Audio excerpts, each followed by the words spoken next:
आज लाडोने पहिल्यांदाच आईस्क्रीम खाल्ली, पण त्यापूर्वी तुम्हाला वांग्याच्या भरीची रेसिपी हवी होती ती शेअर करते.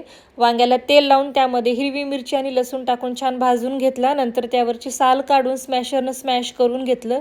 तेल गरम झाल्यानंतर त्यामध्ये मोहरी, जिरे, ठेचा, कढीपत्ता, हळद आणि वांगं टाकून छान मिक्स करून घेतलं. भरपूर कोथिंबीर टाकली आणि चवीपुरते मीठ टाकलं. झालं आपलं झणझणीत वांग्याचं भरीत. मला तर खूप जास्त आवडतं.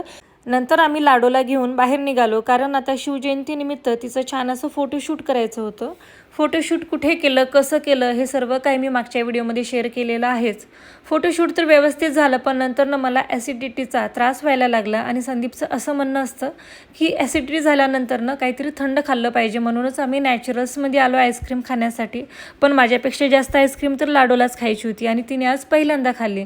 नंतर जाता जाता रतनलालसी बाफनामध्ये आलो आहे, कारण माझ्या राणीहारचे काही स्टोन्स निघाले होते, ते बसवले आणि मग घरी आलो. चलो बाय.